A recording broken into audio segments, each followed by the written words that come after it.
Soy Marian Rojas Estapé, psiquiatra y autora de Cómo hacer que te pasen cosas buenas. Y soy una gran apasionada del mundo de la mente, de las emociones y del comportamiento humano.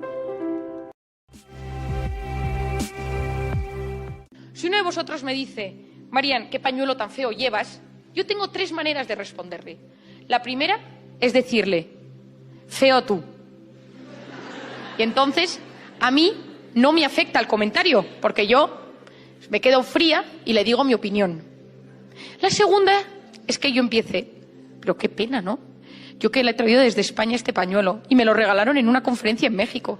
Y con lo que a mí me gusta, y es azul, y es precioso. ¿Por qué no le habrá gustado? Y yo me quedo con la tristeza dentro y le doy vueltas. Y digo, y qué pena, ¿no? Y vuelvo a pensarlo luego. Y ya por la tarde digo, no me vuelvo a poner este pañuelo nunca. Ya nunca más me lo vuelvo a poner. ¡Qué decepción! Y la tercera es decir, bueno, a mí me gusta y me parece bonito. Pero bueno, para gustos los colores. Cada una de estas 3 reacciones provoca una reacción emocional, física y fisiológica diferente en mi organismo. La primera no me hace nada, pero si ataco al de enfrente me quedo sin amigos.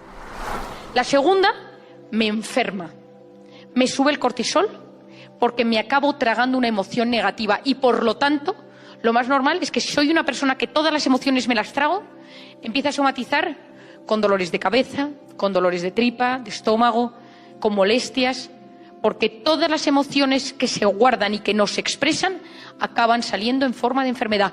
¡Todas! Cuando una persona es introvertida y no es capaz de expresar sus emociones, acaba doliéndole algo del cuerpo. Y la tercera es la sana.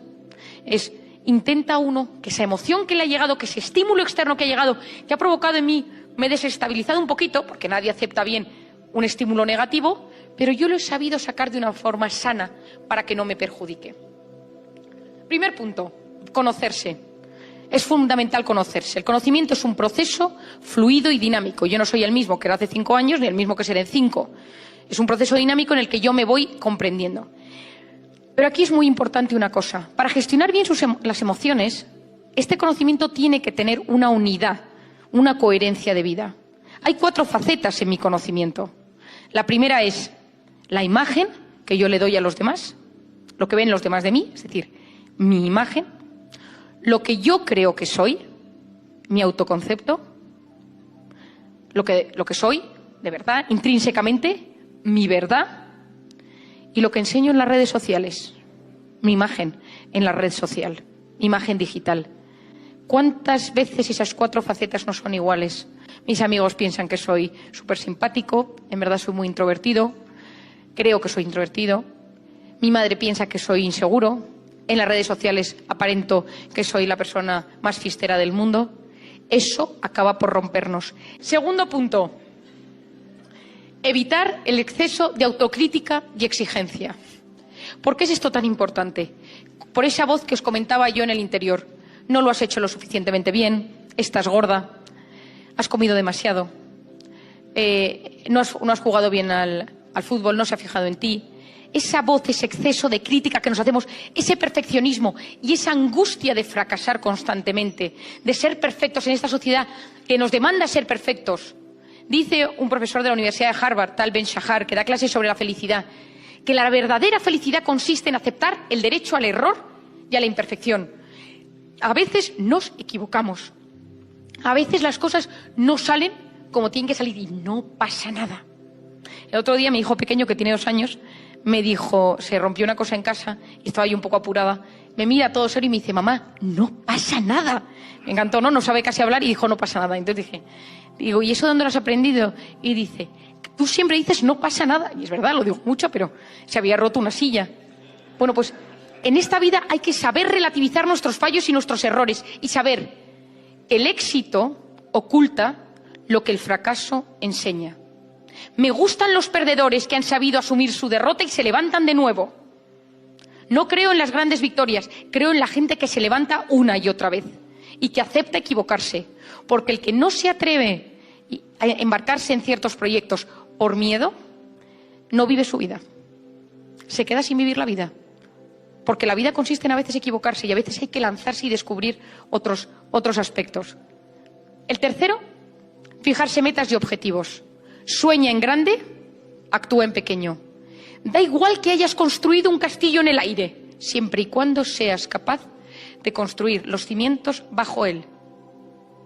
Cuando te hagas una meta en la vida, cuando tengas una idea, esa idea por mucho no pasa nada, es una súper idea, pero poco a poco ponte estrategias pequeñas para ir logrando lo que necesitas lograr.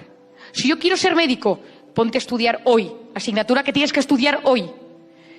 Está bien querer ser médico, pero uno no puede solo pensar en la meta. ¿Y cómo se consiguen las metas? De 3 maneras. La primera, ser realista. Si yo digo, yo Marian Rojas quiero ser jugador de la NBA, mido 1,63 m, mal. No estoy siendo realista. Por lo tanto, por mucho que yo tenga mucha ilusión y una meta muy grande de ser una gran jugadora de baloncesto, no tiene sentido. Ser realista. Lo segundo, sal a buscarlo. Déjate la piel. No existe nada peor que decir, llegará cuando menos te lo esperes. Fatal.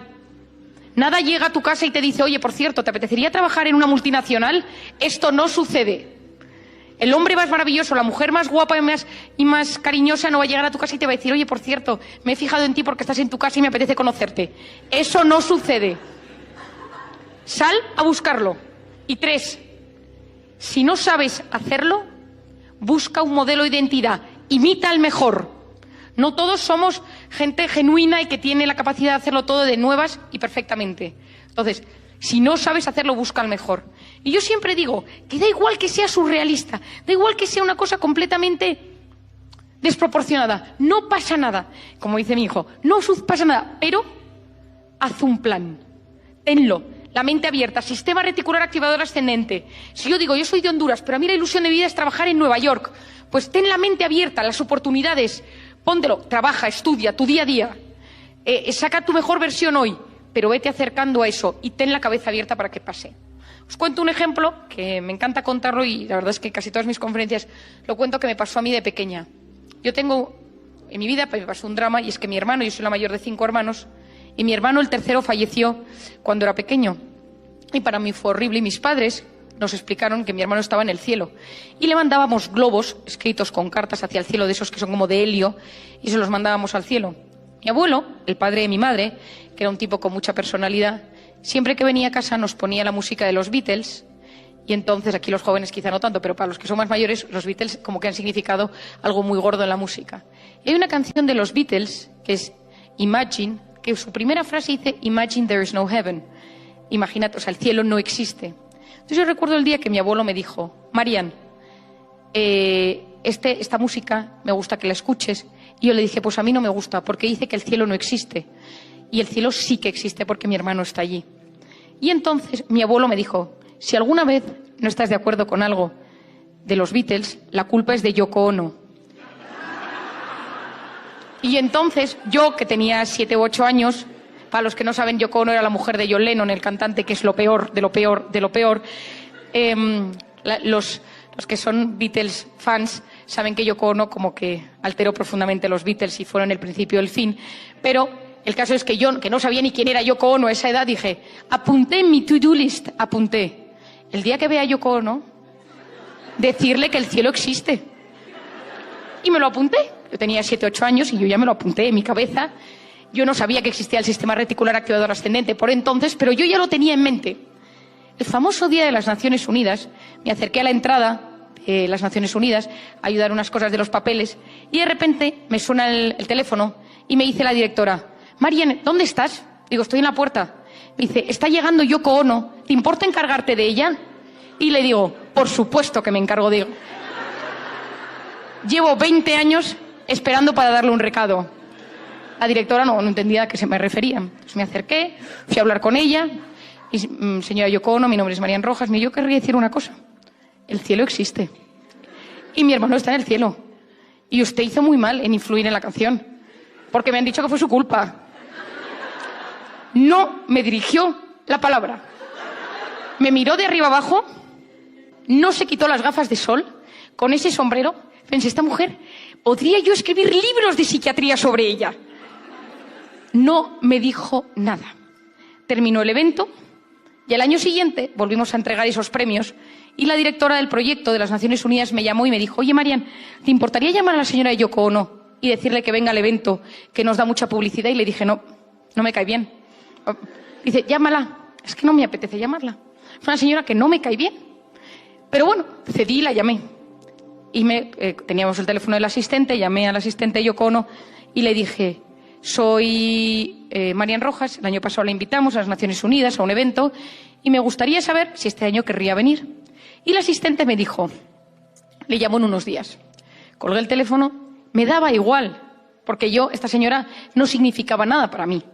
Suena el teléfono al cabo de unos días, contesto y dice, ¿Marian Rojas? Digo, sí, soy yo. Dice, soy el asistente de Yoko Ono.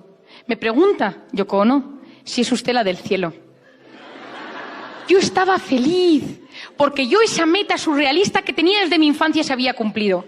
Quiero que sepáis que hace un mes salió esta noticia. Yoko Ono reconocía como coautora de Imagine 46 años después. Mi abuelo lo sabía. Y yo se lo dije a ella. La gente, cuando yo me acerqué para hablar con Yoko Ono, me decía, esto no es verdad. Ella no actuó como coautora de Imagine, pero mi abuelo, que conocía muy bien a los Beatles y que les había seguido, sabía que era cierto. Pero bueno, tener metas. No existe viento favorable para quien no sabe a dónde va. Lo decía Séneca. Tenemos que saber lo que queremos. La gente me dice, Marian, yo quiero que me pasen cosas como a ti. Digo, solo te pasarán cosas si quieres que te pasen cosas. Al 90% de gente que no le pasa nada es porque no sabe lo que quiere que le pase. Necesitamos ilusionarnos con la vida. La felicidad consiste en ilusión.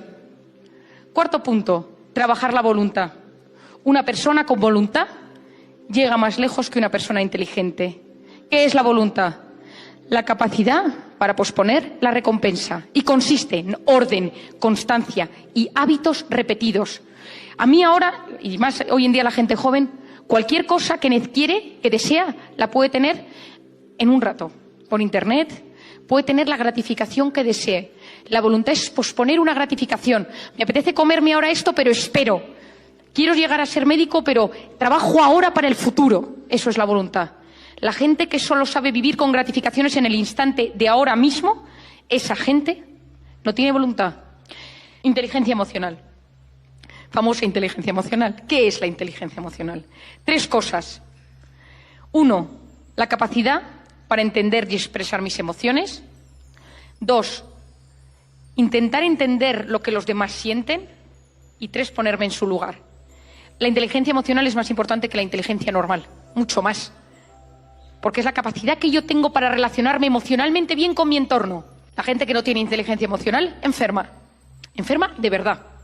Las emociones que no son bien tratadas, que no son bien expresadas, las personas que no saben ponerse en el lugar del otro, acaban sufriendo muchísimo en sus relaciones con los demás, con sus amigos, con sus compañeros, con la gente de su trabajo y gente que sufre mucho. Y finalmente, hay que educar en el optimismo. Cualquier situación puede verse en clave de problema o en clave de situación. Os lo decía desde el principio, pensamientos positivos. No significa no ser realista, significa tener los pies en la tierra, con la cabeza arriba, con ilusiones, con objetivos, con metas bien altas, exigentes. Hoy en día sabemos que las neuronas, que hasta hace unos años se pensaba que cuando una neurona se moría nos podíamos regenerar nuevas neuronas, hoy sabemos que hay un método fácil para generar nuevas neuronas y eso se denomina la neuroplasticidad. La gente optimista, la gente que se levanta por la mañana con ilusión, en 2 o 3 semanas consigue generar nuevas neuronas en su cerebro. Núcleos de células embrionarias que se encuentran en nichos cerebrales emigran hacia el hipocampo, la zona del aprendizaje, hacia la zona del optimismo y generamos nuevas neuronas. Ramón y Cajal, Premio Nobel de Medicina en España, importantísimo, decía una frase: todo ser humano, si se lo propone, puede ser escultor de su propio cerebro. Nosotros decidimos, a día de hoy, vosotros, de 16, 18, 20, 25, 30, 40, 50 años, ¿qué quiero que sea mi cerebro? Nosotros desde ya podemos decidir, quiero envejecer con la cabeza lo mejor posible, con una mente saludable. La ilusión llama al optimismo. Y el optimismo es algo que nace de la actitud de cada mañana y que cada uno lo decide. Un corazón resentido no puede ser feliz. El perdón es un acto de amor, de humildad, y hay que perdonar por mucho daño que nos hayan hecho. No conozco a nadie resentido que tenga buena salud y que sea feliz. Y termino con una frase de un pensador oriental, hace más de 2000 años que hablaba de estos temas. Se llamaba Lao Tse, y él decía: El que conoce lo exterior es erudito. Quien se conoce a sí mismo es sabio. Quien conquista a los demás es poderoso. Quien se conquista a sí mismo es invencible.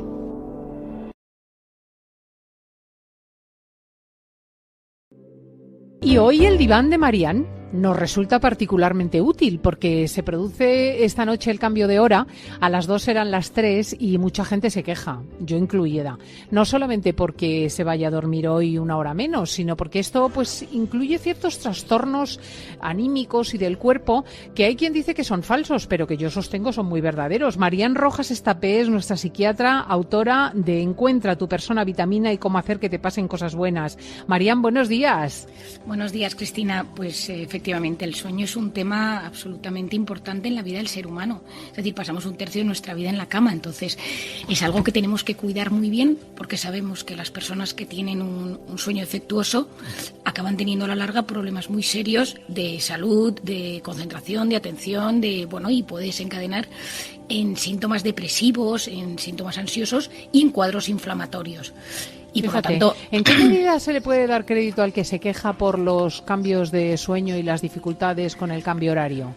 Mira, Cristina, he leído tanto al respecto. Yo estuve en una unidad de sueño cuando estaba haciendo la residencia en psiquiatría y había el barullo, tú sabes que en todos los departamentos la gente se queja de algo, ¿no? Bueno, pues esto era el cambio de hora. Siempre era el tema principal, que se hacía el cambio de hora por un tema de luz y de eficiencia energética y tema de trabajo, pero que para el cerebro humano era nefasto. Y efectivamente, nosotros tenemos ritmos circadianos, nuestros ritmos biológicos internos, que a medida que se va yendo la luz, empezamos a segregar melatonina y gracias a esa melatonina inducimos el sueño y podemos tener el sueño más o menos profundo que tengamos. Si tú cambias esos ritmos de luz, por eso no tiene nada que ver cómo dormimos en verano que cómo dormimos en invierno. En verano a las 10 de la noche sigue habiendo luz y vete a un niño en la cama en verano a las 8 de la tarde y en invierno desde las 6 estás en noche oscura y por lo tanto la forma de inducir ese sueño natural que es tan sano cambia. Y sí que hay personas que les afecta muchísimo, tanto el cambio de invierno y el cambio de primavera. Hay muchísimas personas que se quejan de ello porque el cuerpo tarda en adaptarse. Es como el famoso jet lag, Cristina. Hay gente que el jet lag lo lleva fatal y que le produce incluso cambios anímicos y que te lo cuenta y entra en cuadros de irritabilidad, o la gente que tiene por trabajos, tiene que trabajar de noche o tiene cambios de turno, que esto es una cosa que desgraciadamente tiene que ser así por muchos trabajos, enfermerías o trabajos por turnos, pero que no es bueno para el cerebro y sabemos que puede tener sus consecuencias. Entonces sí, si hay gente que se queja, no es, a ver, que todos nos quejamos a veces por cosas, pero es cierto que el cambio de hora hace que muchas personas tarden luego semanas en volver a recuperar un sueño normal. Hay otras que no, porque duermen pase lo que pase, allá donde estén, y nada les sucede. Y ese ritmo circadiano, esa melatonina, tenemos que saber que cada persona tiene una edad distinta. Los bebés, por ejemplo, duermen de 12 a 15 horas. Los niños de 6 a 13 años tienen que dormir entre 9 y 11. Los adolescentes pegan una bajada significativa y duermen de 7 a 9. Luego los adultos dormimos entre 7 y 9. Y luego las personas mayores a veces disminuyen el número de horas necesarias para dormir. Pero cada uno necesita sus horas y es fundamental que cada uno se conozca. Fíjate lo que me acabas de decir, que me parece importantísimo y que yo creo que implementamos muy poco, que los niños tienen que dormir de 9 a 11 horas. Efectivamente, es que es una de las cosas que a veces los padres no saben y que es la causa de muchos problemas de atención, de concentración, de irritabilidad.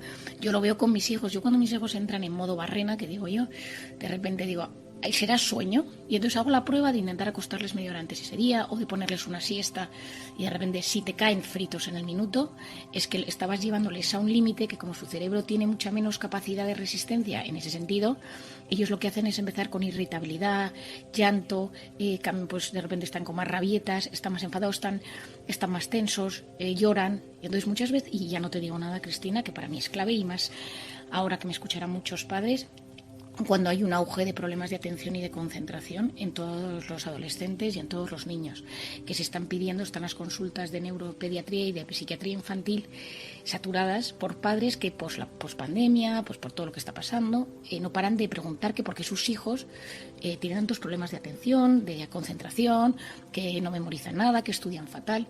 Bueno, hay muchas causas y lógicamente, pero una de ellas es que durante la pandemia, pues entre el confinamiento, todo lo que hemos vivido, de repente te confinan, te sacan de casa, pues seguir unos horarios, especialmente en el sueño, y muchos padres creen que sus hijos pueden acostarse a las 11 o 12 de la noche. Yo esto lo veo en consulta, que es y luego te levantas a las 7. Entonces, los niños tienen que dormir mucho más. Y eso, si no, se traduce en que están peor en el colegio, en que sacan peores notas. Entonces, yo siempre, cuando alguien viene a preguntarme sobre un tema, lo primero que empiezo es en el sueño. Y si tengo que mandarles a hacerse un estudio de sueño, lo hago. Porque me ha sorprendido muchas veces descubrir pues, que son personas que retrasan la producción de melatonina. Todos conocemos, Cristina, gente que de repente se activa por la noche. Véase mi padre, que es una persona que de repente llega a las 10 de la noche y se activa, y yo, en cambio, a las 10 de la noche empiezo a ser un cadáver andante, ¿no? Hay gente que le cunde mucho por las mañanas, gente que le cunde mucho por las noches, porque tenemos ritmos diferentes de segregación de ciertas sustancias en nuestro organismo.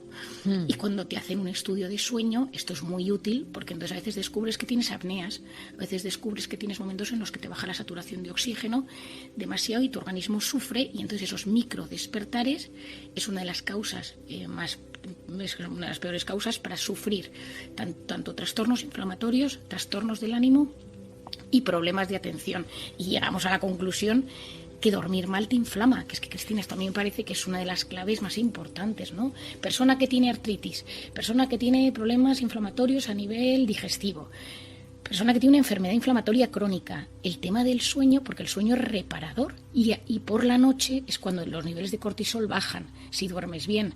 Ya sabes, Cristina, que si tienes los niveles de cortisol alto por las noches, no puedes conciliar el sueño, que es uno de los grandes problemas, por lo que está tomando un alto porcentaje de la población, está tomando medicinas para dormir a día de hoy. Otro día nos pasaron unas cifras escalofriantes para que también tengamos cuidado en cómo los profesionales de la salud orientamos a nuestros pacientes en tomar medicinas, porque yo entiendo que es muy fácil tomarte una benzodiazepina y que a los 3 minutos caigas roque, y que en un momento, pues oye, con todo lo que está cayendo, pues dices, oye, mira, prefiero tomarme una pastilla, pero a largo plazo esas pastillas no son inocuas para el organismo. Y entonces, en un momento puntual, pues no pasa nada, pero ser una persona que constantemente dependes de pastillas para dormir, pues a veces hay que hacer deshabituación de esas pastillas con melatonina y productos naturales y bien llevado con un profesional que te puede ayudar.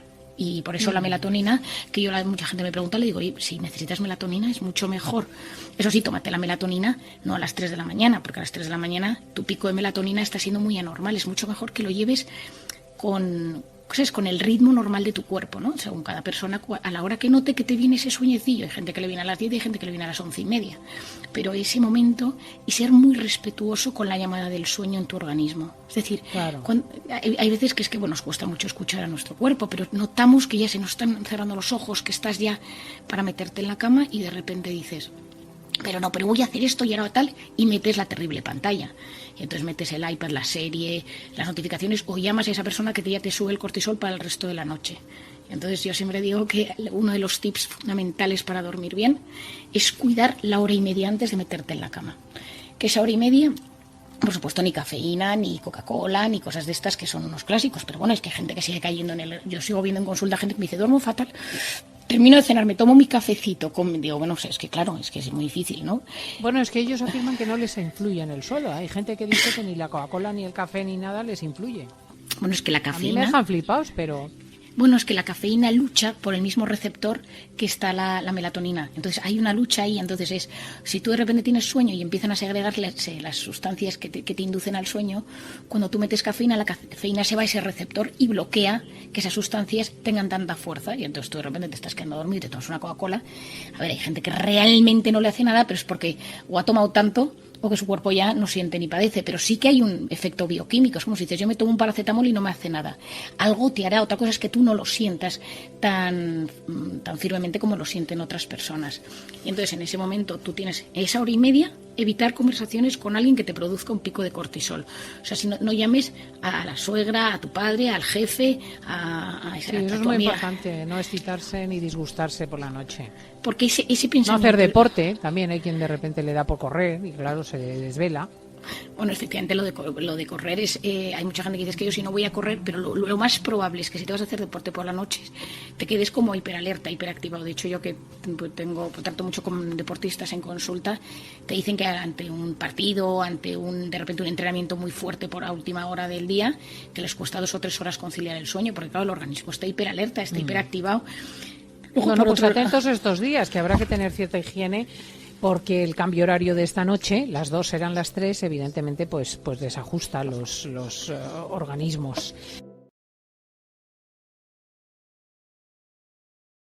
para mí una de las claves de la vida y es la voz interior. Es decir, esa voz interior, ese discurso interno que tenemos todos constantemente. Es decir, las mujeres en altavoz, constante, los hombres más light, más bajito y de vez en cuando en silencio, pero siempre tenemos una voz interior. Si nos damos cuenta, juzgamos, analizamos esto tal, pero incluso de esto que está pasando, cualquiera de nosotros puede ir pensando, pues esto, pues entonces Andrés y entonces está Marian y entonces ha venido, o sea, y vamos analizando y hablando, muchas veces en neutro, es decir, descriptivo sobre lo que pasa, simplemente porque es como una radio de comentar. Lo malo es cuando esa voz se nos pone a mirar y de repente se enfoca a nosotros mismos y empieza, has engordado, tu jefe no te hace caso, tu pareja está distante, no acabas de salir adelante. Estás anclado en la vida y no avanzas. Vaya errores has cometido. ¿A quién se le ocurre? Es que cómo confiaste en esta persona, en este tema, qué torpe eres. Es que realmente... es terrible. O sea, eso es de lo más dañino que existe en el cerebro. O sea, te diría... cháchara mental. La cháchara mental. O sea, es de lo más terrible que hay. De hecho, estoy leyendo el libro y muy entretenido. Y cuando publiqué Cómo hacer que te pasen cosas buenas, yo decía, la actitud es la voz interior. Es decir, la actitud que uno tiene en la vida es, pues voy a una entrevista de trabajo y la voz interior dice, pues quizá te cojan, o no te van a coger, ¿para qué te lo prepares? O qué miedo. Y si te bloqueas y si no sabes hablar, eso es, la consecuencia es la actitud. O sea, uno se enfrenta a la vida según cómo esa voz interior le trata. Si uno va a un sitio y de repente la voz interior le dice, no vas a conocer a nadie, si es que, qué vergüenza, haberte quedado en casa, ¿qué se le ocurre? Me parece ridículo lleno este sitio. Automáticamente todo tu organismo se pone en modo alerta. Y ya sabemos que el modo alerta es el cortisol y es telómeros, microbiota, inflamación. O sea, ya nos lo conocemos todo. Entonces, hay una zona del cerebro de la que he hablado poco, que es la corteza prefrontal, que a mí me chifla. He leído muchísimo y estudiado mucho al respecto. Que es la zona de la atención, de la concentración, de la resolución de problemas, del control de impulsos. Es decir, es una zona que nos hace seres como superiores, en dominio de la información, capaces de... Es la que cuando vas andando por un restaurante o estás en un restaurante sentado y no te traen la comida y el de al lado tiene un plato que no ha empezado a comer y empiezas a pensar, ¿y si me la cojo? ¿Y si no se me la cojo? Y no se la coges porque claramente no es solo un tema de educación, es un tema de control de impulsos, de que tu cerebro te permite pensar y decir, esto no. Esa voz interior, cuando publiqué mi libro, yo la citaba en varios momentos y me sorprendió la cantidad de correos electrónicos que recibí preguntándome por ella. Y entonces... pues lo que te decía al principio, dije, pues a investigar la voz interior. ¿De dónde viene esta voz interior? ¿Qué hace que yo de repente me diga, pues si tú no te lo mereces?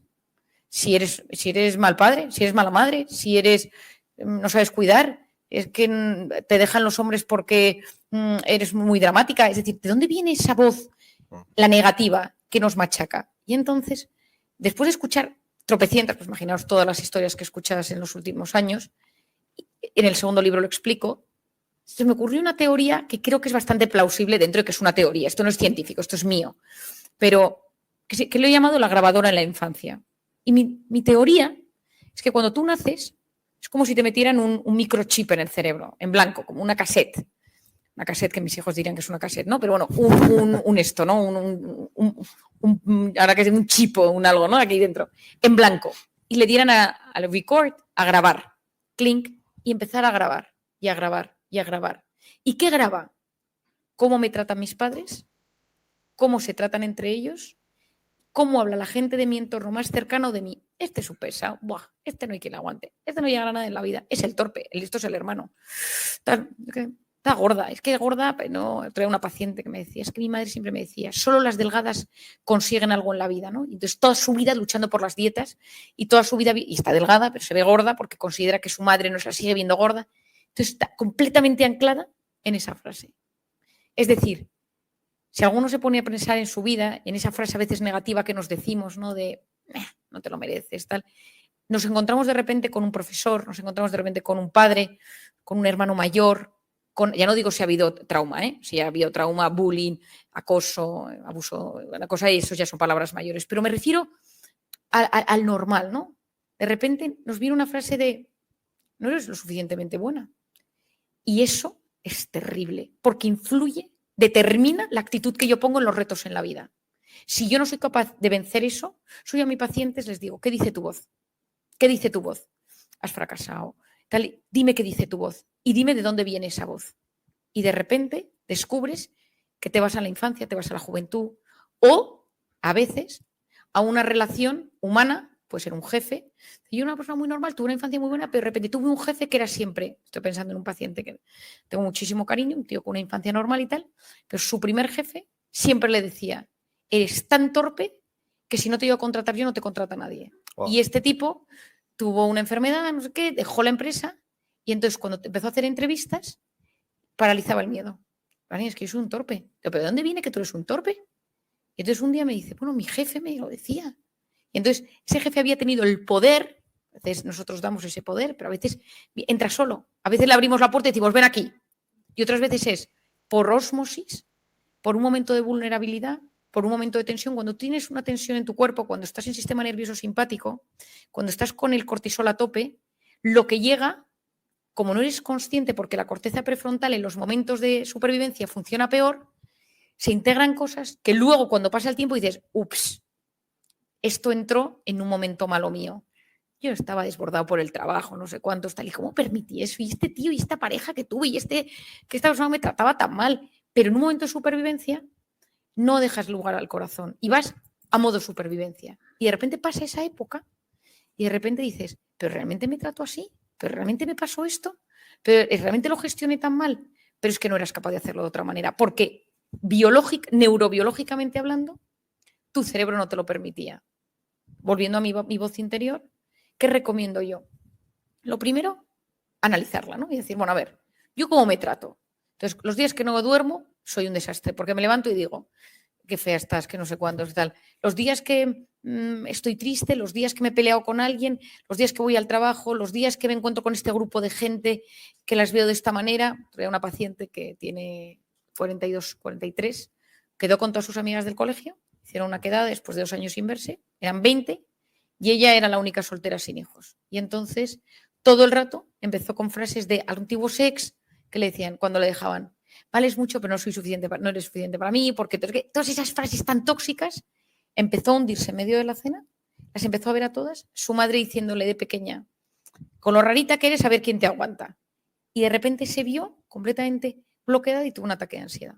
Escribí un correo y tal, y le dije, bueno, hay que desbloquearlo. Hay técnicas, yo utilizo mucho, por ejemplo, el MDR, que lo explico en el libro, que es una técnica que aprendí a hacer en Camboya y luego vi a un psicólogo curioso en Camboya hacer una técnica con una niña violada, una historia dramática, un tema horrible, y él de repente, la niña tenía ataques de pánico y le hizo esta técnica, el MDR, y yo, pues con lo que os decía, algo funciona, investigarlo. Y llegué a España, busqué lo que era la asociación, hice el curso, me formé y llevo, pues, no sé si 10 años haciendo, y desbloquea situaciones. El MDR, porque alguno estará pensando qué es las siglas en inglés son eye movement, o sea, es una técnica de movimiento de ojos reprocesando información. Entonces yo siempre explico que es como si tú tuvieras el hipocampo, yo lo explico de esta manera a mis pacientes por hacerlo sencillo, ¿no? El hipocampo, que es donde se guardan todos los recuerdos, es como un archivo y tiene un canal de comunicación con la amígdala, que es el centro del miedo, de la gestión de la ansiedad. Entonces, si uno va por París con su marido, todo precioso, súper romántico, París se inserta y amígdala dice París, ok. Si yo voy por París y de repente me paran por la calle, me atracan, me roban la cartera, a mi marido le pone el cuchillo en el cuello, se pone a temblar, París no se inserta bien y la amígdala, cuando yo pienso en París o en la marca de mi cartera o veo el cuello de mi marido con la señal aquí del cuchillo que todavía no se le ha ido y lleva una tirita, de repente esto hace clon, clon, clon y todo se mueve. Entonces el problema es que muchas veces en el hipocampo tenemos cosas que no están bien insertadas. Una pareja que te hizo daño, un padre que no te quiso, o sea, un abuso sexual. Yo empecé con el tema de abuso. El tema de abuso es uno de los temas que yo más gestiono porque es una de mis especialidades. Y lo que hace esta técnica es que de repente esa parecía una cosa de pensar que es como medio magia, pero ese tema se va metiendo a medida que haces la técnica y de repente se produce una técnica de relajación. A través de los movimientos de los ojos parece, y las investigaciones sugieren que tiene mucho que ver con el tema del sueño REM, el sueño por el movimiento de los ojos cuando se procesa la información. El caso es que es una técnica muy buena.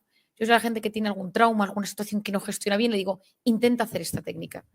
Porque a mí me ha demostrado, yo tengo éxito en cosas muy complejas, de repente desbloquea en cuestión de minutos.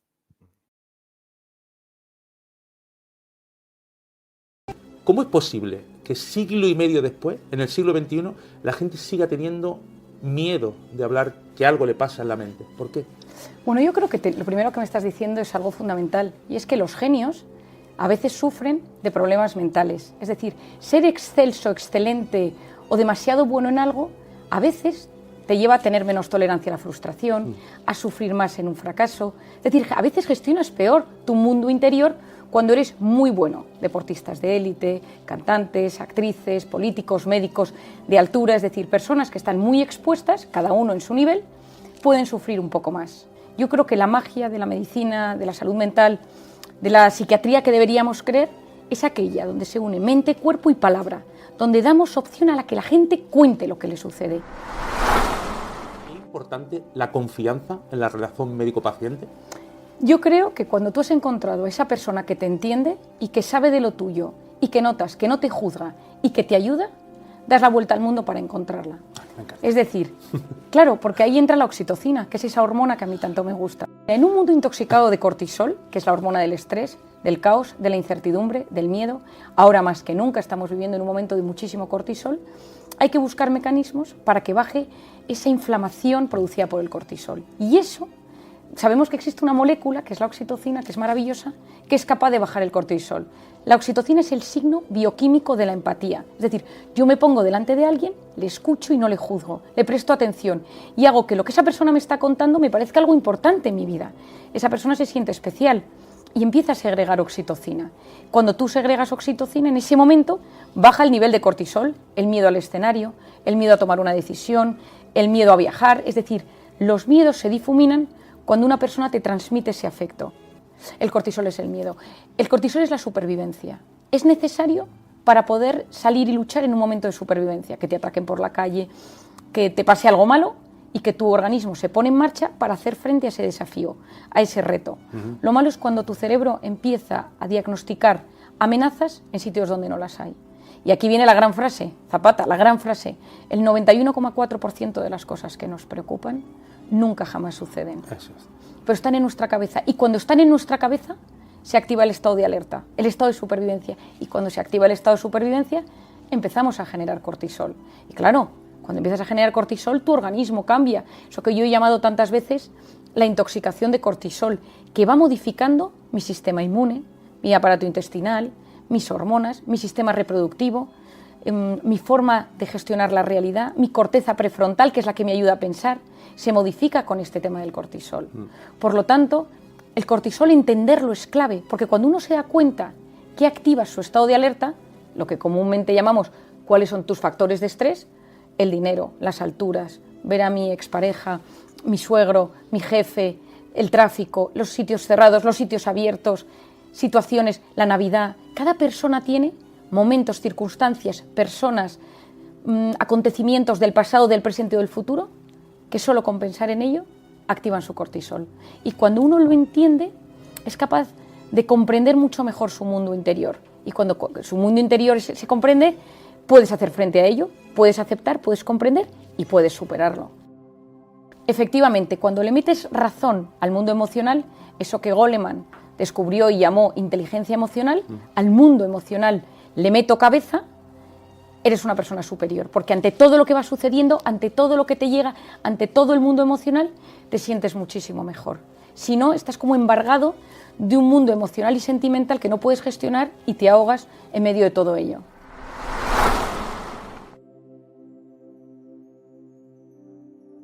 Bueno, es que los factores de estrés en los últimos 2000 años o 5000 años han cambiado.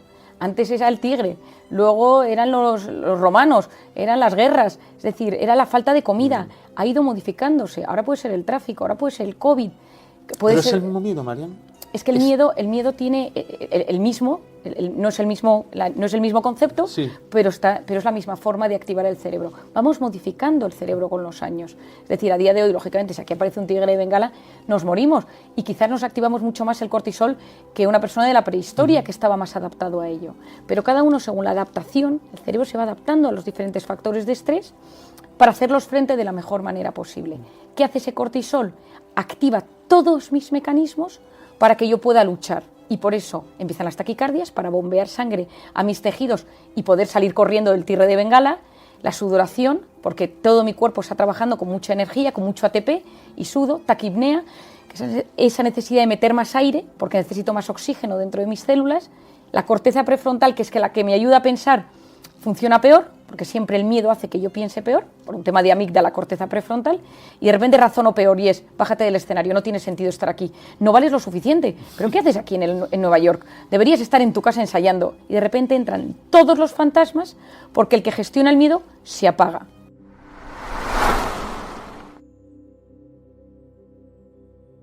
La felicidad, bueno, yo digo que la felicidad no se puede definir, se experimenta, y en mi opinión es la capacidad que uno tiene de disfrutar de las cosas buenas que tiene cada día y la capacidad que uno tiene de gestionar las malas. Eso para mí es un equilibrio, la felicidad. Entre esa capacidad de que te pase algo bueno y lo disfrutes, hay gente que le llegan cosas muy buenas y no tiene capacidad de disfrute, eso es un problema, y la gente que le llega lo malo y tiene la capacidad de gestionar lo malo que le llega. Cuando consigues ese equilibrio entre lo bueno y lo malo, te sientes pleno. Y dices, entre lo que yo quería lograr en mi vida, mis expectativas, y lo que poquito a poco voy logrando, con expectativas razonables, hay un buen equilibrio y siento paz interior. Y ahí, eso es lo que llamamos felicidad.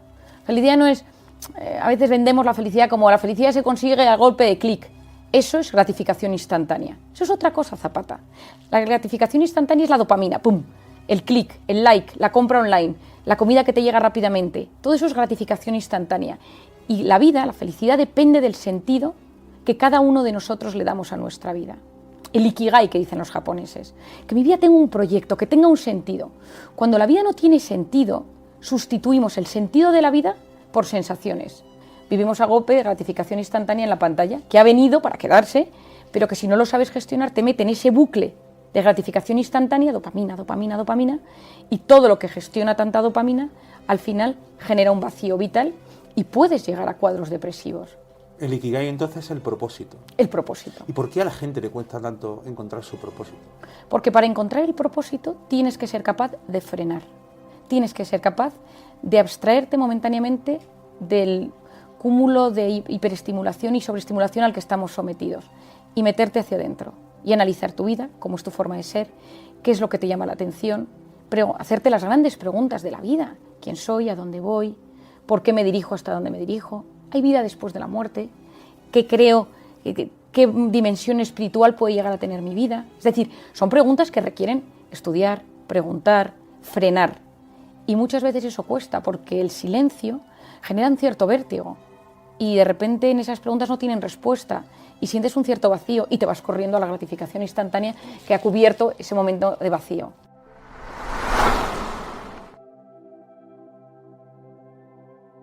Pues sobre todo, baja cortisol, que me parece clave, baja cortisol y sube oxitocina, que me parece que a día de hoy es clave, porque el tono vagal, que es el nervio vago que discurre por casi todo nuestro cuerpo, cuando está hiperalerta, hace que todo nos siente peor, la comida, estamos más irritables, la piel, es decir, tiene una relación brutal con el sistema nervioso autónomo. Esto sería muy interesante de explicar, pero sabemos hoy en día que la música y cantar, porque cuando cantas estimulas el nervio vago, automáticamente todo el sistema nervioso hiperalerta disminuye. Yo, por ejemplo, recomiendo a muchos de mis pacientes que se apunten a un coro. La gente para que aprenda con la música, y entonces muchos de mis pacientes están en un coro y me encanta, y a veces si no se atreven a cantarme en consulta para ver qué tal van, les pido que me manden un vídeo.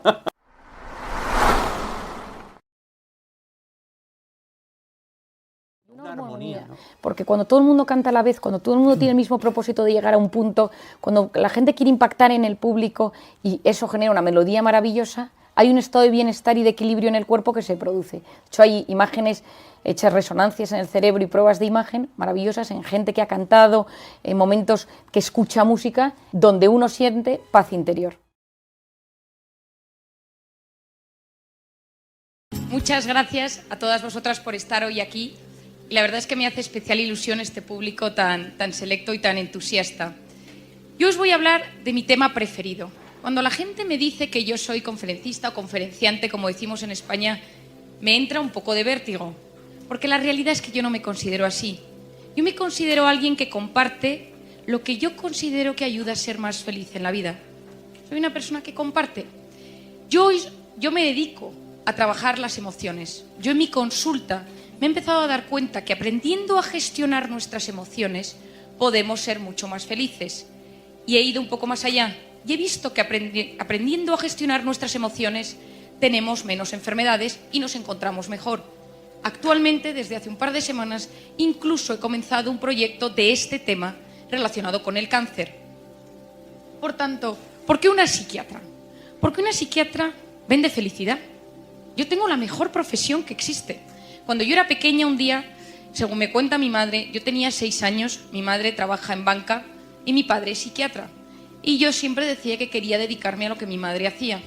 Mi madre me llevó a su oficina y me dejó hablando con un cliente suyo, que yo estaba sentada en una mesa mientras ella se iba a hacer un recado, y le dijo al cliente: explícale a mi hija de manera sencilla a qué nos dedicamos nosotros en la banca.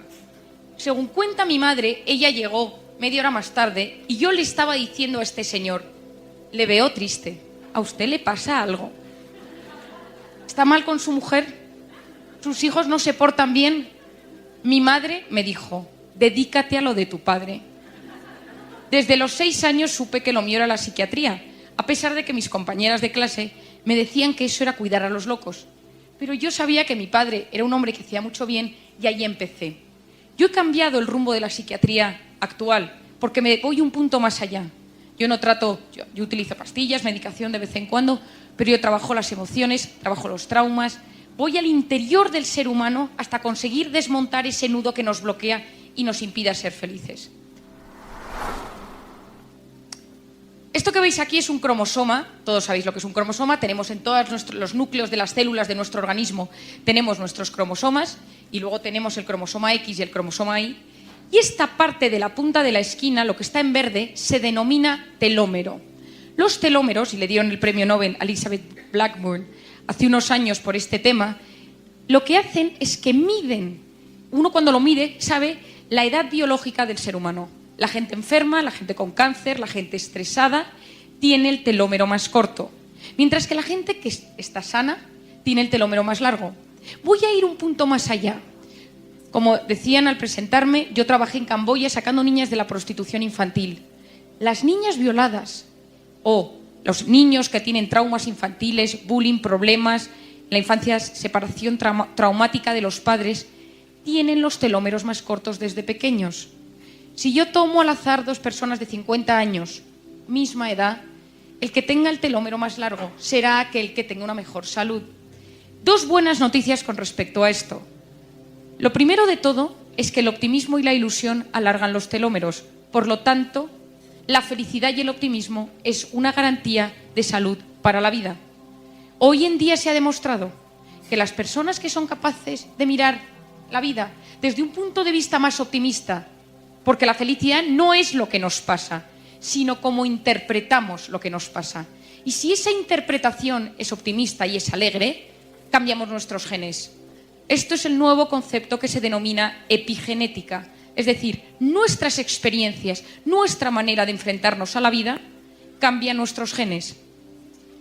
Las personas con hipertensión, diabetes, cáncer, Alzheimer, Parkinson, van teniendo cada vez los telómeros más cortos. Es una garantía de salud. Hablar de felicidad es hablar del sentido que le damos a la vida.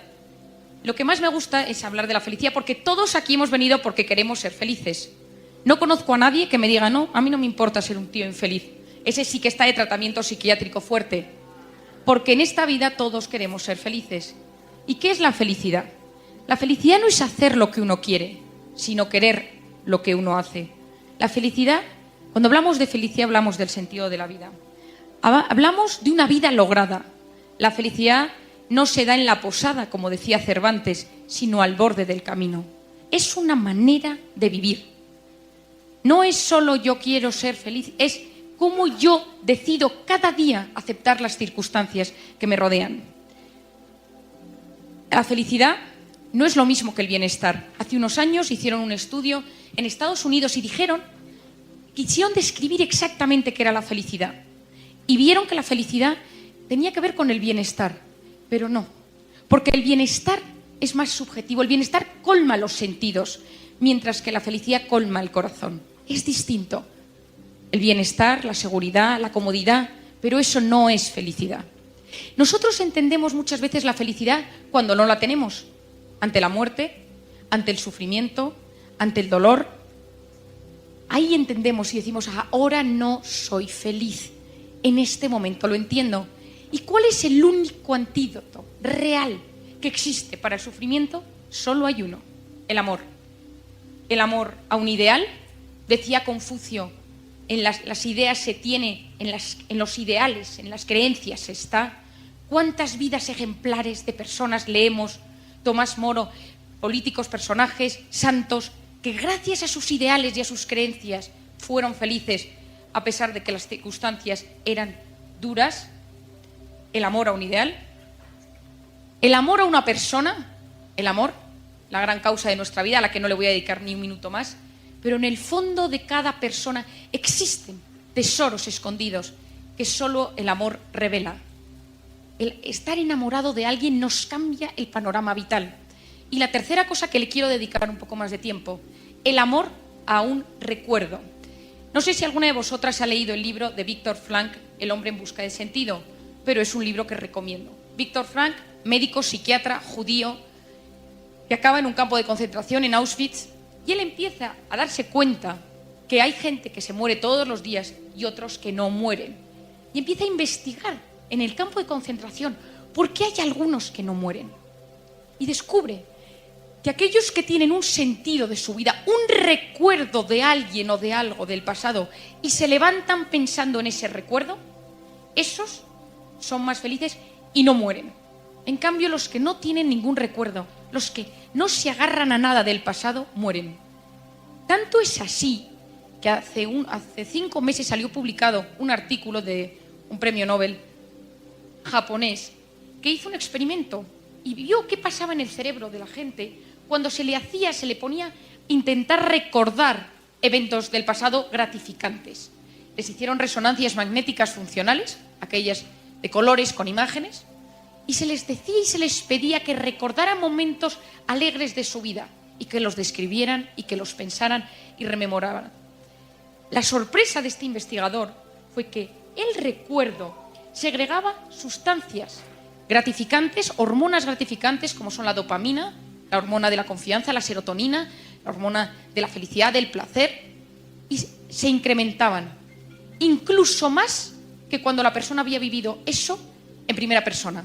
Es decir, recordar algo que nos gusta en nuestra mente genera mayores hormonas de placer y de felicidad que vivir la propia experiencia.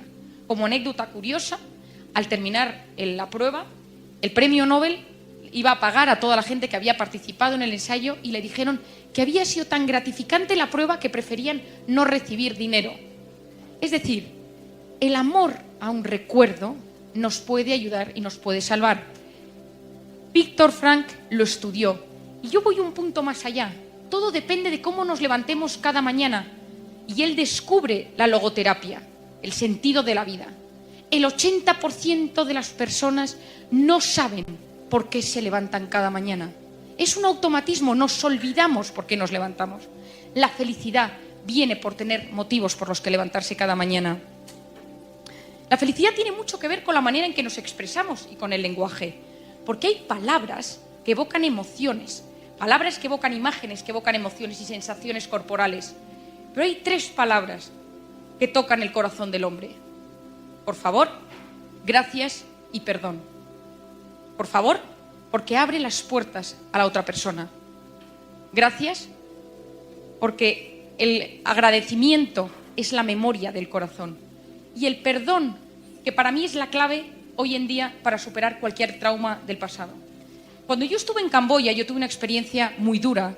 Yo estuve sacando niñas de los burdeles, de la prostitución, vi cómo violaban a niñas de 12, 13, 14 años. Escuché historias que me rompían y me resquebrajaban por dentro. Y en un momento dado pensé, ¿cómo puedo ayudar a estas niñas a que superen los traumas de su infancia?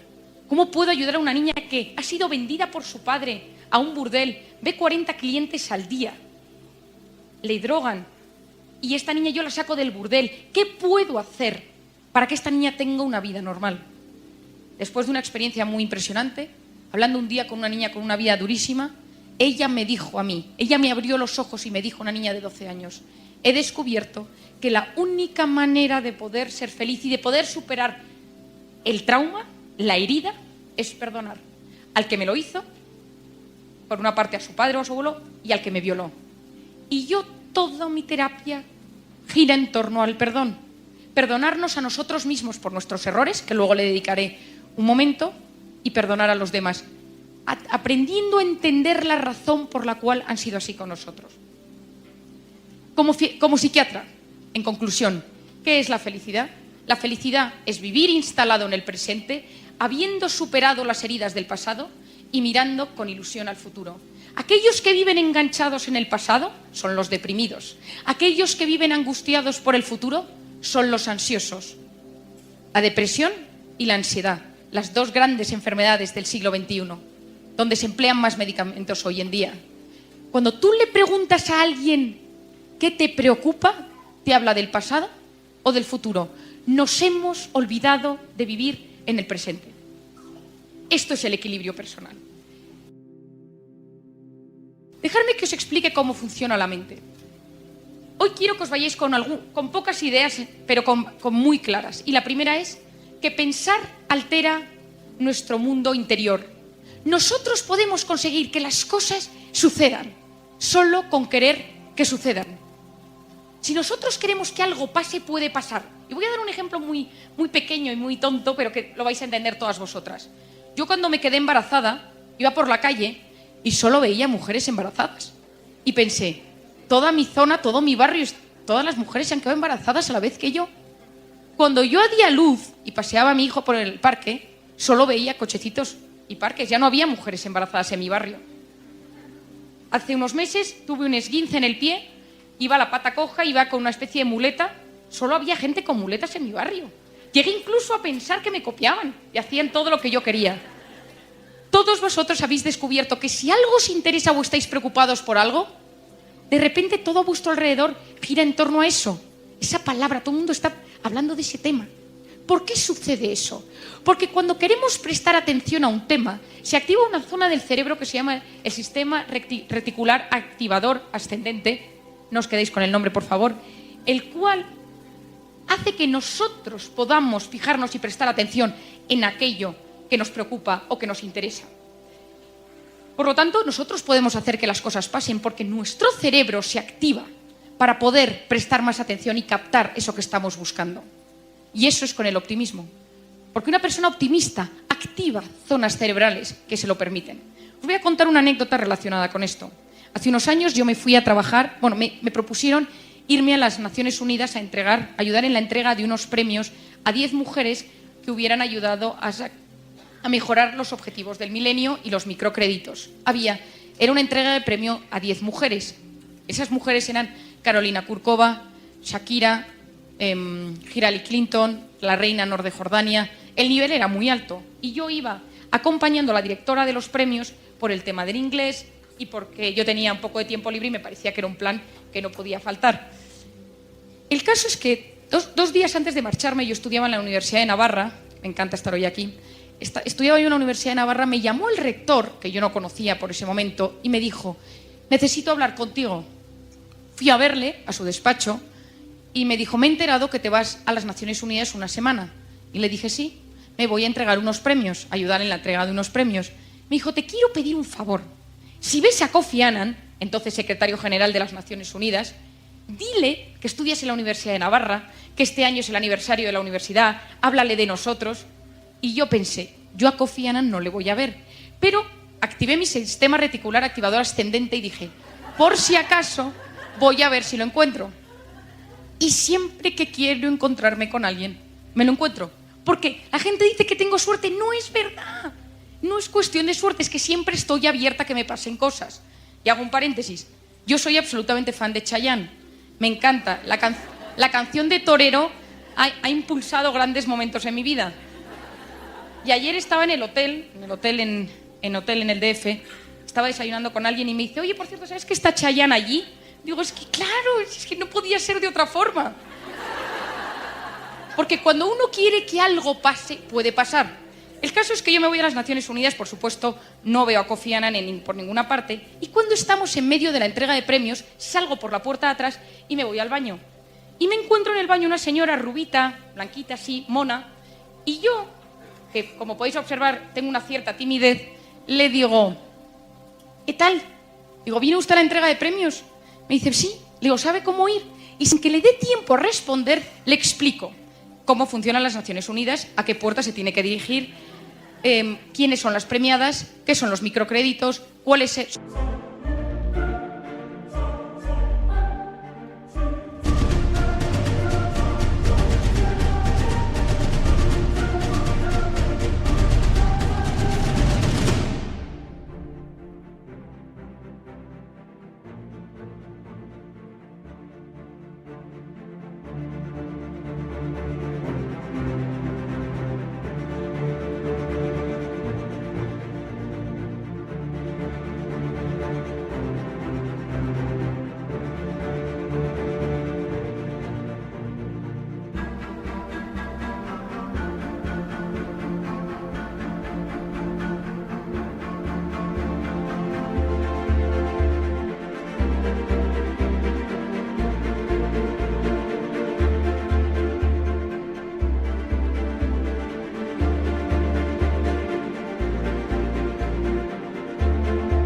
Son los 10 objetivos del milenio.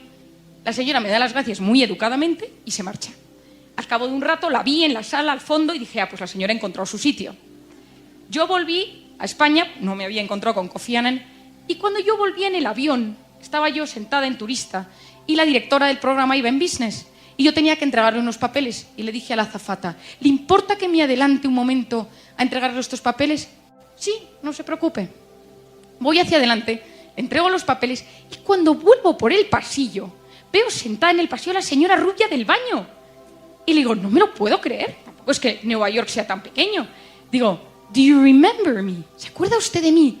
Sonríe, agarra la mano de la persona que tiene al lado y le dice, esta es la chica que me explicó cómo funcionan las Naciones Unidas.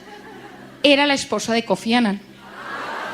Yo no sabía que Kofi Annan estaba casada con una mujer rubia blanca. No lo sabía.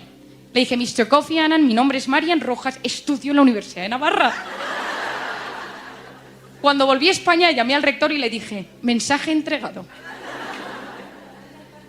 Si uno quiere que las cosas pasen, pueden pasar. Y esto es una de las ideas más importantes con las que quiero que os quedéis hoy. Ahora os voy a hablar de una hormona que a partir de hoy va a ser vuestra mejor amiga. En todas vuestras conversaciones vais a hablar de ella, que se llama el cortisol. Si ahora entra el bedel y dice ¡fuego!, todas nos levantamos y salimos corriendo a la puerta porque tenemos una hormona que es la hormona del estrés y la supervivencia que se llama el cortisol. Si no tuviéramos cortisol, nos quedaríamos sentadas y diríamos ¡ay! Pues vamos a ver cómo se quema el edificio, qué interesante. Por lo tanto, a pesar de que os voy a hablar de cosas muy negativas de esta hormona, es fundamental para la supervivencia. Es la famosa hormona que si uno se encuentra con un león delante, uno puede salir corriendo gracias a esta hormona.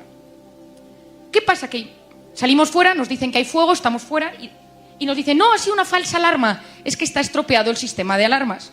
Y nos volvemos a sentar 10 minutos después, todas en el mismo sitio, y yo sigo con mi conferencia. Ninguna se sienta de la misma forma. Todo el mundo está como inquieto. Uno tiene como una sensación rara. Nadie puede olvidarse que ha salido corriendo por un posible fuego.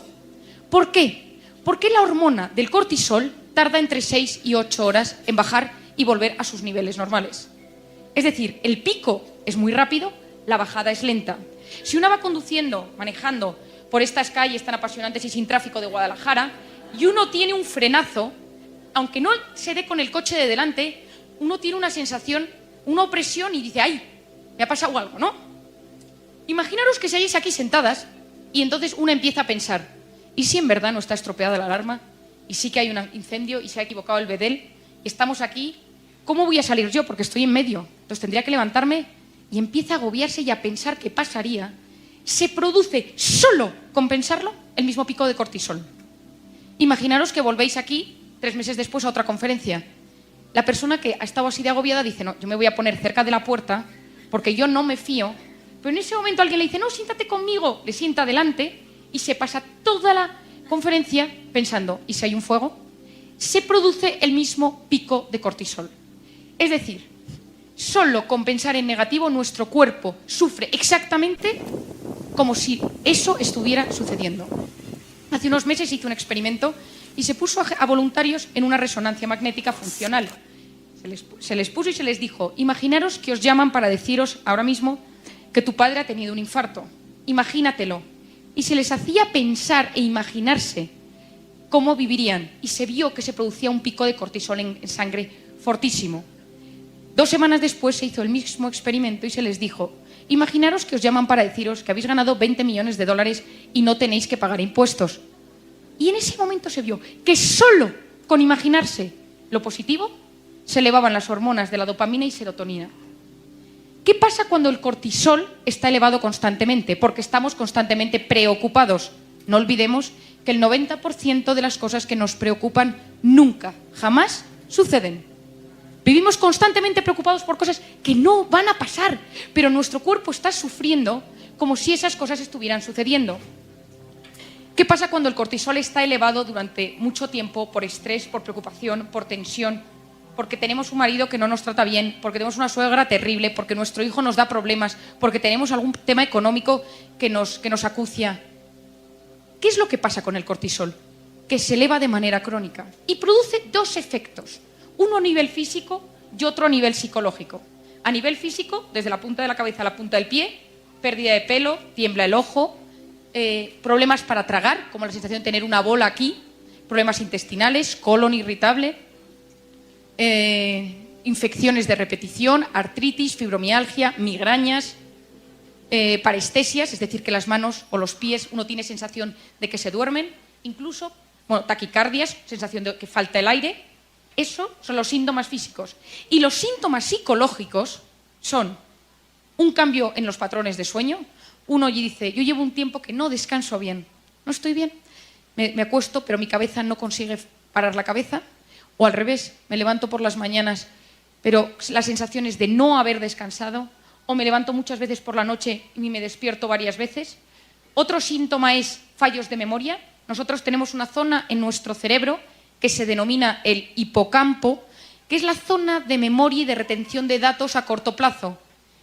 El hipocampo, en su membrana, tiene muchos receptores de cortisol. Cuando uno está muy estresado y muy tenso, empieza a notar fallos de memoria. ¿Cuánta gente veo en mi consulta de 40 años que viene y dice, doctora, vengo por un inicio de Alzheimer? Eso no es Alzheimer, es estrés, tensión y hipocampo bloqueado por hormonas del cortisol. ¿Qué más sucede? Irritabilidad. El cortisol está muy encargado de la irritabilidad, esa sensación que tenemos de vez en cuando de que estamos enfadados con el mundo.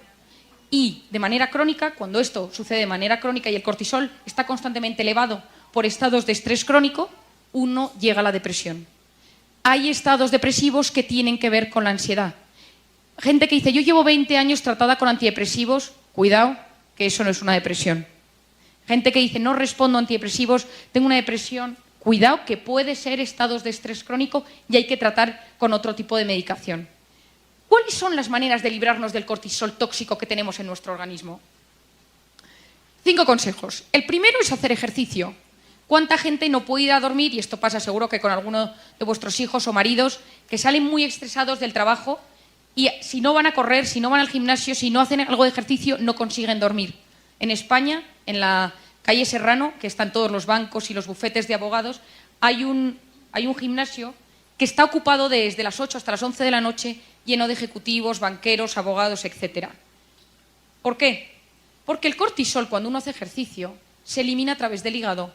Y por eso esa sensación, cuando uno ha hecho un día ejercicio, ha ido a correr, ha jugado un partido de tenis, ha nadado, que uno dice, ¿por qué me encuentro tan bien? Porque hemos eliminado mucho tóxico dentro de nuestro organismo, a la vez que se generan endorfinas. El segundo consejo es detectar quién cerca de nosotros es una persona tóxica. Todos tenemos a alguien cerca de nosotros que es tóxico. ¿Y qué es una persona tóxica? Esa persona que cuando nosotros llevamos 10 minutos con ella, nos ha enfadado, nos ha cambiado el ánimo, tenemos ganas de pegar a alguien, nos ha vaciado la batería de nuestro organismo. Hay gente que tiene esa fuerza. Lo malo es cuando es nuestro marido, porque lo tenemos todo el día ahí. Si es una persona a la que vemos una vez al año, no hay problema, porque la gente que ves una vez al año, pues más o menos la controlas. Pero ¿qué pasa cuando tienes una persona tóxica con la que vives todos los días? Esa gente tiene la capacidad de deshacerte, de desestabilizar tu día con una frase, una mirada, y lo más importante es decir, ¿quiénes son las personas tóxicas de mi vida? Porque cuando uno sabe quiénes son las personas tóxicas, uno puede trabajar con ello. ¿Cómo se lidia con una persona tóxica? Yo siempre digo que hay dos cosas. La primera es decir, ¿es un tóxico universal? Es decir, ¿todo el mundo le ve tóxico? ¿Todo el mundo piensa lo mismo de él? ¿O es un tóxico personal? Es decir, hay gente que le cae muy bien, hay gente que se lleva muy bien con esta persona, pero yo no le puedo soportar. No tiene nada que ver, porque si es un tóxico universal, pues bueno, quizá haya que eliminarle, pero esa persona, el tóxico universal, tiene un problema, porque tiene un problema personal, porque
segrega esa mala vibración a todo el mundo. Pero cuando es un tóxico que es para nosotros, especialmente para nosotros, yo siempre digo que hay que hacer dos cosas. La primera es, ¿por qué me afecta tanto lo que me dice?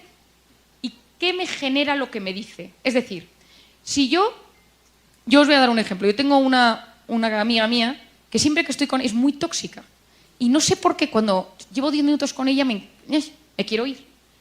Y eso que yo manejo muy bien estas situaciones, pero tiene algo. Entonces el otro día empecé a analizarlo y dije, la primera cosa que pasa es que ella cuando está conmigo no me ignora, no me habla, dice cosas que saben que me pueden herir, pero sin mirarme diciéndoselo a otro. Es decir, tengo motivos para saber que es una persona tóxica en mi vida, pero a mí esa persona consigue hacerme muy vulnerable, porque durante el tiempo que estoy con ella me quedo muy triste y me quedo muy apagada. Entonces yo dije, ¿por qué hace ella esto conmigo? ¿Y por qué esto me afecta a mí? ¿Por qué lo hace conmigo? Me di cuenta que ella se sentía insegura conmigo, entonces me atacaba de manera indirecta. Y por otra parte, a mí ella, en público, me hace sentir vulnerable porque ataca mis puntos débiles. Entonces hice dos cosas. La primera fue que cuando yo la veía, yo me acercaba a ella y le decía algo muy positivo, qué mona te veo, me encanta tu chaqueta, cosas que pudieran gustarle, o sea, que hacía, bloqueaba su ataque. Y por otra parte yo me puse un impermeable psicológico. Y cuando yo estaba con ellos estaba como una especie de burbuja en la cual sus palabras resbalaban por fuera. Y funcionan. Por otra parte, al igual que hablo de las personas tóxicas, tenemos que detectar quiénes son las personas vitamina, que son aquellas que con estar con ellas 10 minutos, un día que estamos tristes, preocupados, angustiados, sabemos que tienen la capacidad de devolvernos la salud, la vida y la alegría. Y tenerlas detectadas porque existen en nuestras vidas. Y hay momentos y etapas en las que estamos mal y decimos, es que llamaría a esta prima mía que me cae tan bien, pero no la quiero molestar. Perdona, pero una persona vitamina está hecha para esto, para que te ayude en los momentos que lo necesitas. El tercer consejo son los pensamientos positivos. Cuando yo os hablo del cortisol, os hablo de que la ira, el nihilismo, la desesperanza, la tristeza, cuando estas existen se segrega cortisol y disminuye el riego sanguíneo en la corteza prefrontal izquierda del cerebro, que es la zona encargada de la toma de decisiones y la planificación. Cuando uno está enfadado, tiene menos sangre en la zona donde puede tomar decisiones. Cuando uno utiliza los pensamientos positivos, los mensajes cognitivos positivos, y dice, lo voy a conseguir, esto lo soluciono, se produce un aumento del riego sanguíneo en esa zona. Es decir, solo con pensar que las cosas nos pueden salir bien, alteramos nuestro cerebro. Tanto es así que hoy se ha visto que la gente que tiene curiosidad, ilusión, optimismo, se produce una neurogénesis de neuronas, es decir, lo que toda la vida habíamos estudiado, al menos yo en medicina, que las neuronas cuando morían para siempre, se ha descubierto en los últimos años que no es cierto. Podemos regenerar neuronas. Y una de las maneras de regenerar neuronas es a través del optimismo. Porque se ha observado que la gente que se levanta por la mañana con optimismo, con ilusión, al cabo de 2-3 semanas se produce un movimiento de neuronas de diferentes zonas de la corteza cerebral hacia el hipocampo y tenemos nuevas neuronas en la zona de memoria de aprendizaje. El optimismo cambia nuestras neuronas, modifica zonas cerebrales. El cuarto consejo es la meditación. Cuando yo hablo de la meditación, cuando yo empecé a estudiar todo este tema, estuve en Londres trabajando con un investigador que había publicado muchas cosas relacionadas con mindfulness. No sé si alguno ha ido a hablar de esto. Mindfulness es una técnica muy parecida al yoga, parecida a la oración, que tiene una tradición oriental, en la cual uno presta atención a cómo se siente físicamente mientras respira, con una característica principal. 2. Una atención plena a cómo uno se siente físicamente y uno se va fijando y uno se fija dónde se van los pensamientos y los vuelve a traer. Y por otra parte, con una sensación de abandono. Es decir, yo no puedo controlarlo todo, por lo tanto me abandono. Esto viene de la cultura oriental. A todos los psiquiatras de casi todos los hospitales de España nos han formado en mindfulness.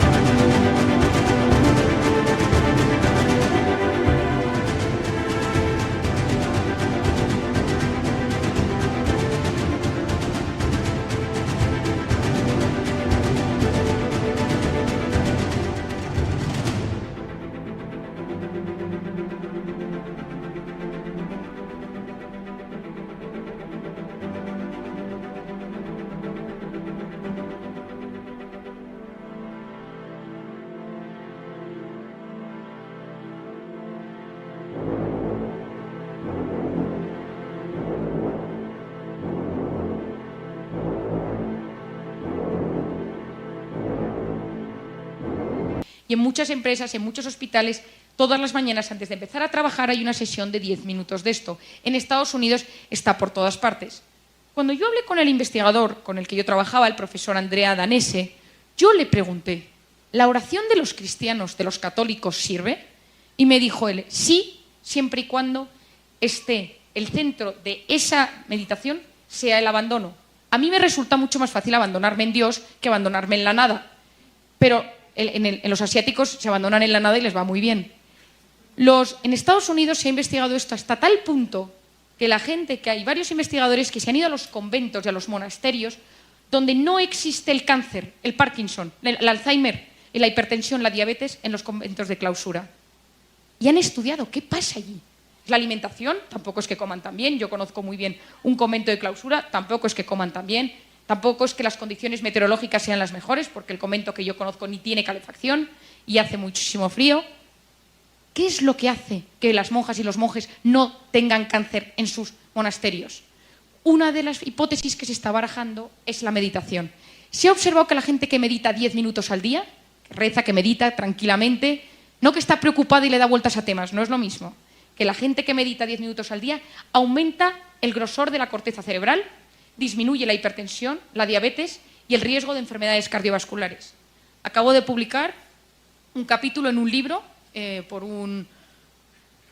por un investigador español muy importante, en el cual él habla de todos los factores de riesgo de las enfermedades cardiovasculares y yo hablo del anti-aging mental y cardiovascular.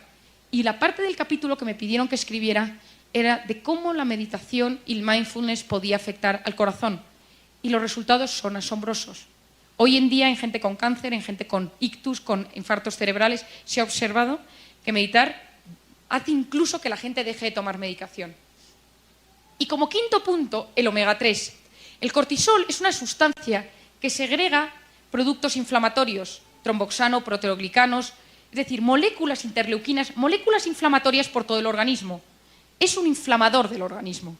Por lo tanto, cuando uno está estresado, a la zona más vulnerable de nuestro organismo, en mi caso son los dientes, empiezo a tener dolor de dientes. La gente que tiene problemas intestinales empieza a tener problemas intestinales.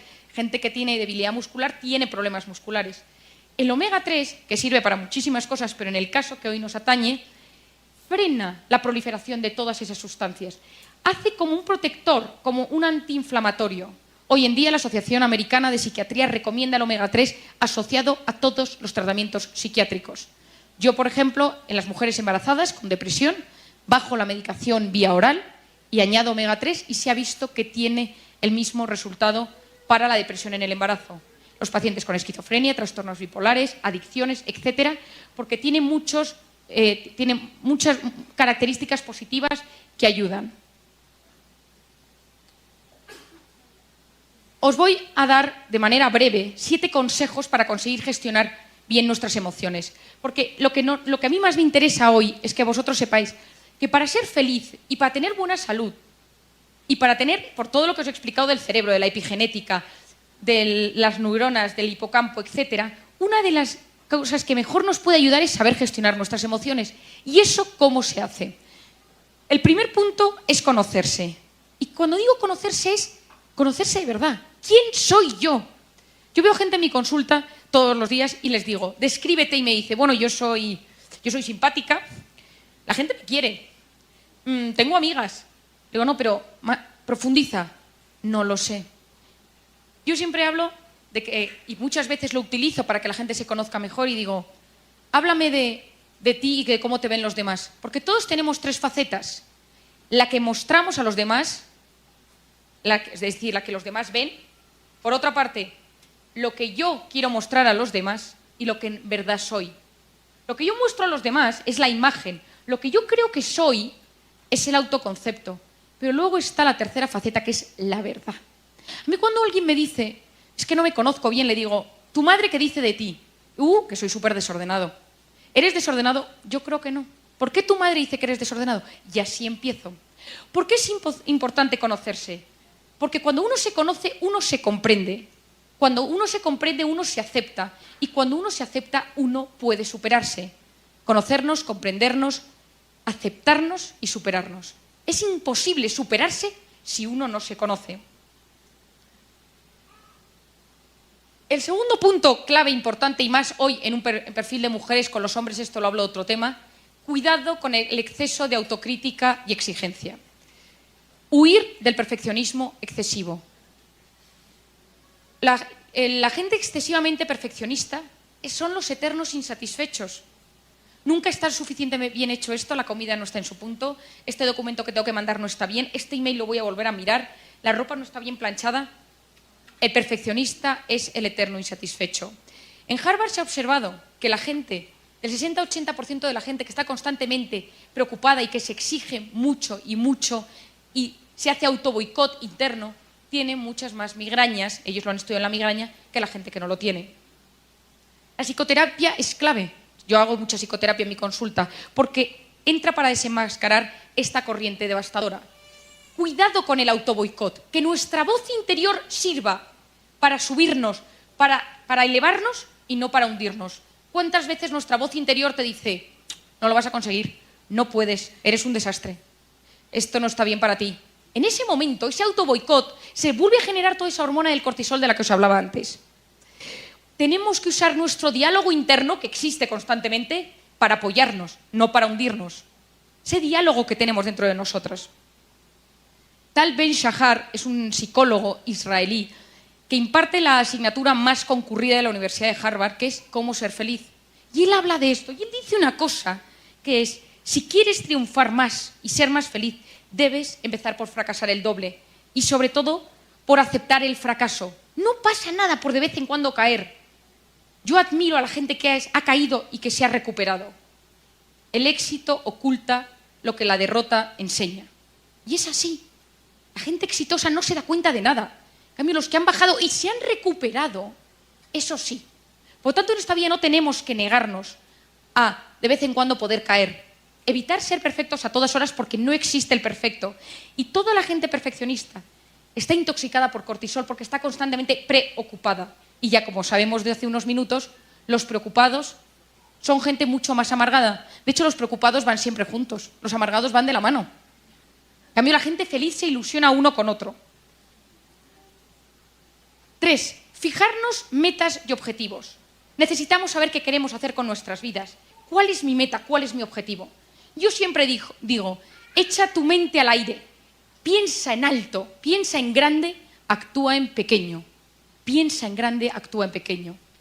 Cuando yo era pequeña, yo tengo un hermano que falleció y para mí fue algo muy triste. Y mis padres me lo explicaron diciéndome, Marian, tu hermano está en el cielo. Y me explicaron que el cielo existía y que había muchos cuartos y que mi hermano estaba en un cuarto con un montón de juguetes. Y yo me quedé muy tranquila porque la explicación me sirvió. Mi abuelo era un gran fan de los Beatles y me ponía los Beatles siempre. Y un día estábamos escuchando los Beatles y yo ya hablaba inglés. Me puso la primera canción, que es Imagine There's No Heaven. Y yo dije, que es imagínate que no existiera el cielo. Y yo le dije a mi abuelo, ¿por qué los Beatles? ¿Por qué John Lennon puso que no existe el cielo cuando yo sé que existe el cielo porque mi hermano está ahí? Mi abuelo, sin despeinarse, me dijo, siempre que estáis en contra de algo de los Beatles, la culpa la tiene Yoko Ono. Yo en ese momento dije, el día que vea a Yoko Ono, meta, le diré lo que pienso, porque yo a Yoko Ono se lo voy a decir. ¿Qué pasa? Que unos años más tarde, estando el famoso Día de las Naciones Unidas que les contaba, estaba yo allí y de repente me llama la directora y me dice, oye, Marian, ¿dónde estás? Y le digo, en la puerta de las Naciones Unidas. Y me dice, está llegando Yoko Ono. Dice, ¿te importa atenderla tú y llevarla a la sala? No, por supuesto que la llevo yo. Me fui a la puerta, agarré a Yoko Ono, señora rara donde las haya, libro de psicopatología abierto.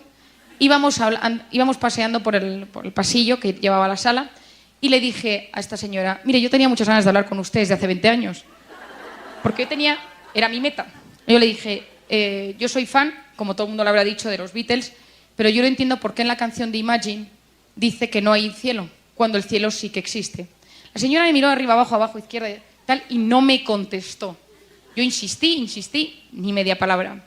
Al año siguiente, volví a las Naciones Unidas y la directora del programa me llamó y me dijo, oye, Marian, ¿te importaría llamar a Yoko Ono para que vuelva este año? Dice, porque tú estuviste hablando con ella. Y digo, bueno, hablando con ella. Me dio el teléfono y la llamé.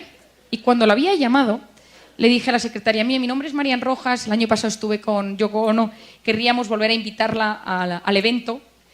Y me dijo, déjeme un momento. Volvió a los 10 minutos, me llama y me dice, me pregunta la señora Yoko Ono si es usted la del cielo. Yo estaba feliz porque había conseguido mi meta. Pero hoy, hablando en serio, necesitamos metas. Y cuando la meta se consigue teniendo pequeños objetivos. Porque si yo quiero conseguir algo a largo plazo, lo que necesito son metas muy chiquitinas, objetivos muy chiquitines. Porque así va subiendo mi autoestima. Si yo quiero perder 20 kilos, no puedo decir quiero perder 20 kilos. Tengo que decir, primera meta, primer objetivo, empezar a hacer ejercicio. Segundo, no comer chocolate. Tercero, es decir, al poner objetivos pequeños, y esto en la educación de nuestros hijos es clave, enseñarles a tener pequeños objetivos. El cuarto punto es trabajar la voluntad. La foto, por supuesto, por si nadie se lo creía. El cuarto punto es trabajar la voluntad. Hay un libro que os recomiendo, de mi padre, pero es que es muy bueno el libro, que se llama La conquista de la voluntad. Cómo conseguir lo que te has propuesto. Mi padre, en su libro de La conquista de la voluntad, que lo sacó hace 20 años, ya vendió varios millones de ejemplares, explica que una persona con voluntad llega más lejos que una persona inteligente. Y explica cómo el orden, la constancia, en la cabeza, en las acciones, en el plan, puede cambiar nuestra vida.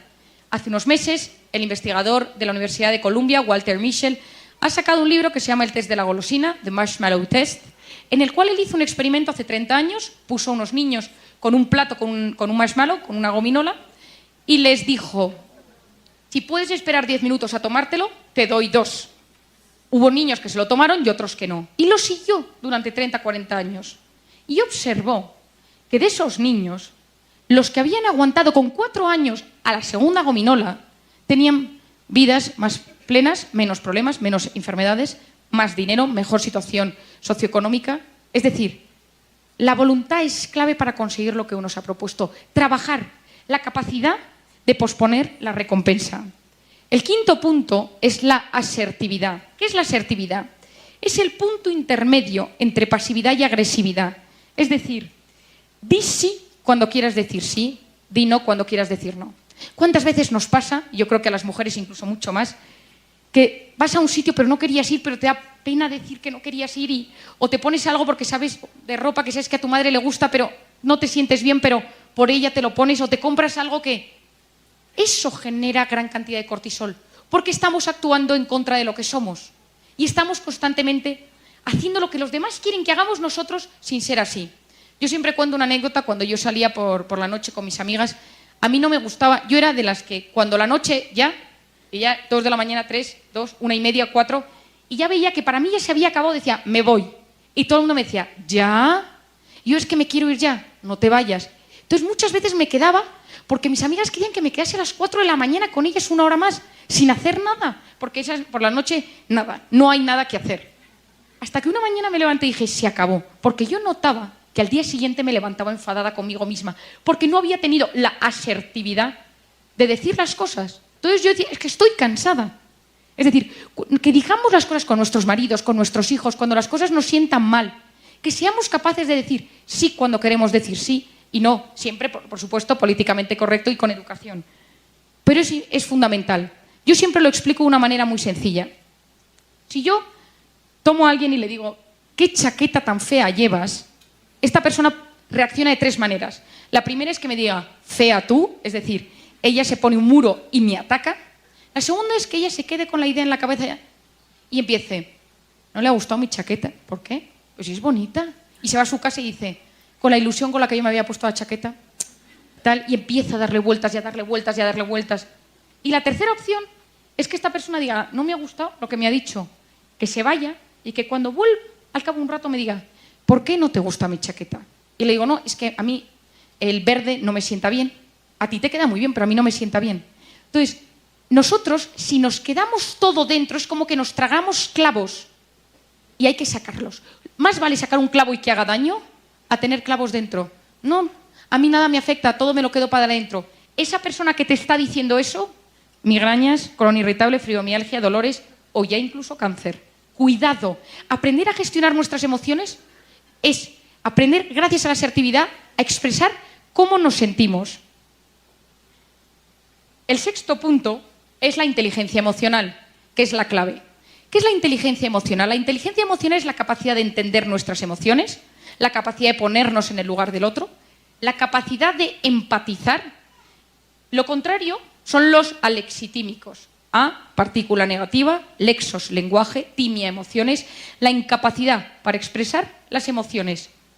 Y muchos de vuestros maridos lo tienen, porque es muy común entre los hombres. Es decir, los hombres, ¿qué tal estás? Bien, bien. ¿Te pasa algo? No, no. En cambio, nosotras tenemos muchísima más inteligencia emocional. Entendemos a nuestros hijos, entendemos cómo se sienten, entendemos qué quieren. Yo estuve estudiando mucho tiempo. Cuando yo di a luz, tengo un bebé de 10, 11 meses, y cuando di a luz mi mente cambió completamente, aparte de que no me acordaba de nada, dije, ¿qué ha pasado con mi cerebro? Me lo han transmutado.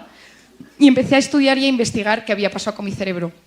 Descubrí muchas cosas, pero la más importante que quiero transmitiros hoy, para que vosotras también entendáis como madres cómo sois, es que durante el embarazo hay células del bebé que se quedan implantadas en el cuerpo de la madre y en el cerebro de la madre. Esa es una de las razones por las cuales nosotras sabemos cómo están nuestros hijos. Cuando nosotros decimos, a Pepito le pasa algo, y marido dice, yo le veo igual que siempre, y tú dices, no, le pasa algo. Y efectivamente, vas a Pepito y a Pepito le pasa algo. Y tu marido dice, ¿cómo lo sabes? ¿Lo sabes? Nosotras tenemos una inteligencia emocional mucho mayor. La inteligencia emocional hoy en día es clave para gestionar las emociones. Quien no sabe entender sus emociones y ponerse en el lugar del otro, sufre. Y no es una persona feliz. Y acabará teniendo algún síntoma. Y el 5.º último punto es educar en el optimismo. Porque mi mensaje de hoy es que se puede aprender a ser feliz. Y yo, de hecho, y lo digo hoy aquí, hoy voy a proponer en el IPADE una asignatura que sea Aprende a ser feliz. Porque se ha demostrado que la felicidad se aprende. Hoy, en 45 minutos, yo os he dado unas pautas básicas sobre cómo se transforma nuestro cerebro por ser feliz. No olvidemos que cualquier situación puede verse en clave de problema o en clave de solución. No, la felicidad no es lo que nos pasa sino cómo interpretamos lo que nos pasa. Podemos educar nuestra mirada. Saber mirar es saber amar. Y si uno mira amablemente las circunstancias, uno quiere más. Y querer siempre es bueno para el corazón. Última idea. La ilusión cambia nuestro cerebro. La alegría cambia nuestro cerebro. Se elevan hormonas positivas, la dopamina y la serotonina. Conseguimos que estructuras cerebrales se amplíen. La zona de resolución de problemas recibe más riego sanguíneo. Nuestra epigenética cambia si somos optimistas. Tenemos mejores genes. Quiero terminar, porque se me echa el tiempo encima, con una cita de un pensador oriental que me parece muy interesante. El que conoce lo exterior es erudito. Quien se conoce a sí mismo es sabio. Quien conquista a los demás es poderoso. Quien se conquista a sí mismo es invencible. Muchas gracias.